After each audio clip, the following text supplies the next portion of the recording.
What's going on, guys? Cam from Alt Nation here, and today we're going to be talking about the anonymous band Sleep Token and answer the question, are they overrated? Sleep Token are an anonymous band from London, England, formed just 9 years ago by their members Vessel and 2, with touring members 3 and 4. Yes, very original names. They make genre-bending music, fusing metal, R&B, indie, rock, alternative, and many more genres. I just don't feel like going on anymore. Sleep Token's image comes from the deity Sleep, and they rely heavily on Hindu images and lyrics. This sounds like a band out of my nightmares, and still females throw themselves all over them. What the actual fuck? Sleep Token released their first single back in September 2016, which was titled Thread the Needle. Shortly after, in December the same year, they dropped their first EP titled One, which Thread the Needle was featured on. I'm gonna be honest with you guys, I've never listened to this EP.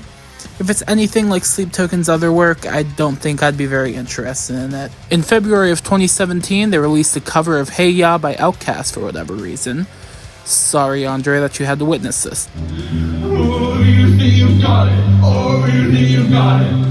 In May 2017, Sleep Token signed with their first label.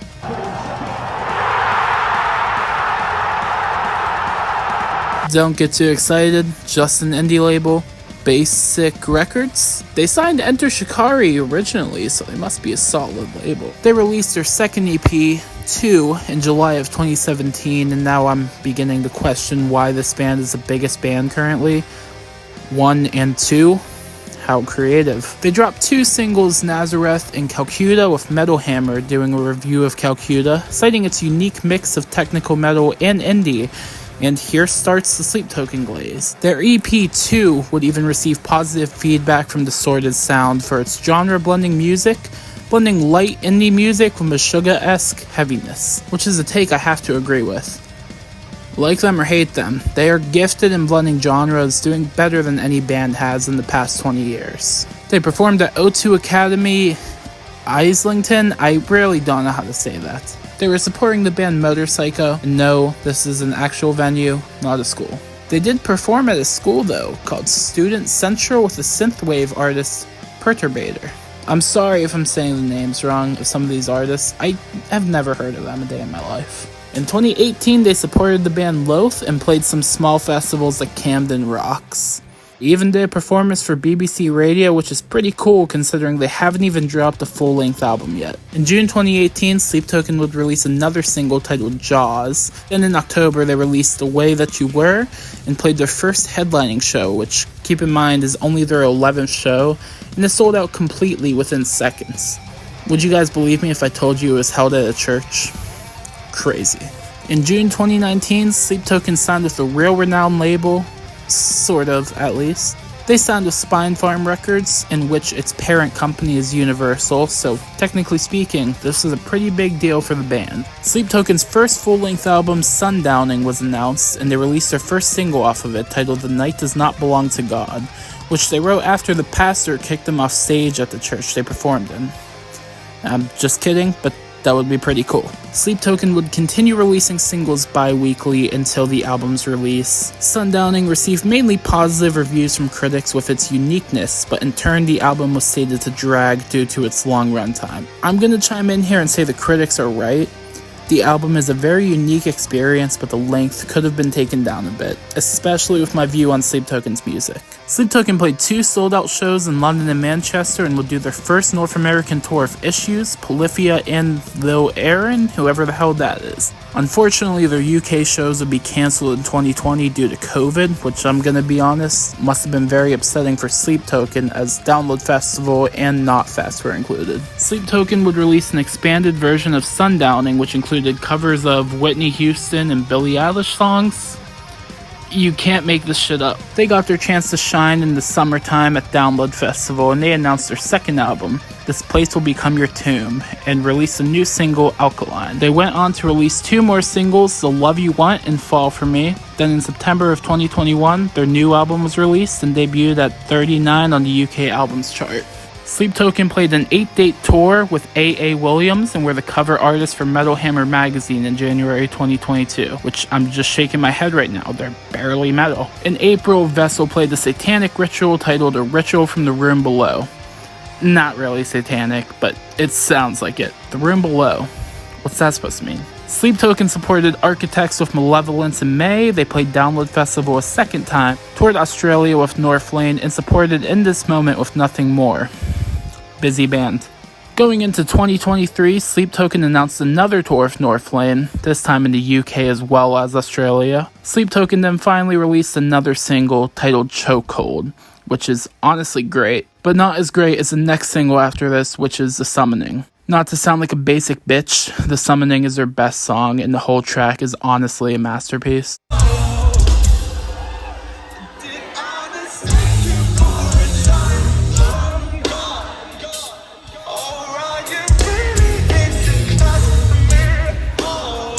2 weeks later, they dropped Granite, another banger, then finally Aqua Regia, and then they put out arguably their best album to date, Take Me Back to Eden, in May 2023. This album would be a change for the band, having a new producer and Vessel even tackling on production for the album. In March of 2023, Sleep Token were nominated for and won Best UK Artist at the Heavy Music Awards, and they performed at huge music festivals such as Reading in Leeds, Wacken, and Grasspop.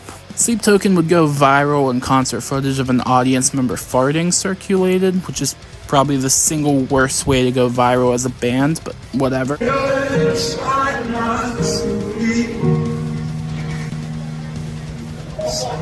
Sleep Token announced the show at Wembley Arena, and the show sold out in 10 minutes.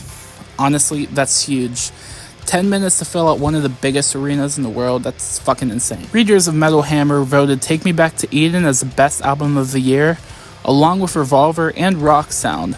As well as all this, Rock Sound voted Sleep Token as the best British band of the year. As a Bury Your Dead fan, this one kinda hurt. Kerrang! Ranked Take Me Back to Eden at number 3 of the year, and The Summoning was ranked number 18 for the best songs of the year. Take Me Back to Eden sold 50,000 copies in the UK in a world where digital music is significantly more popular. Adding on to their success, they won an award from the Billboard Music Awards for Top Hard Rock Album. I know I said this was Sleep Token's best album. I never said this was the best album, period. In February of 2025, Sleep Token utilized TikTok to promote their new music, bringing viewers to a website depicting the Shugborough inscription being associated with the painting E.T. and Arcadia Ego, hinting towards their upcoming album Even in Arcadia. In March 2025, Sleep Token released their first single off the album, Emergence, which isn't a bad song by any means, just not as good as their singles released for Take Me Back to Eden. Even in Arcadia was announced for the release date May 9th, 2025, and their new single Emergence landed on the Billboard Hot 100 after gaining nearly 10 million streams. I just did a whole Bring Me the Horizon video. They only made it to the chart once because of MGK. Sleep Token makes it on the chart? Sorry, I'm petty. Sleep Token announced their first US arena tour, and their second single, Carmel, placed at 34 on the Billboard Hot 100.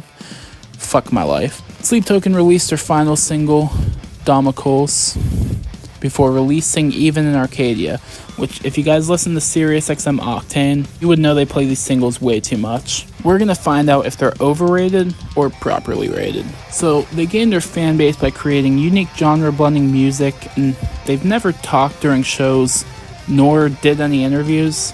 So it's impressive that they gained this success with that in mind.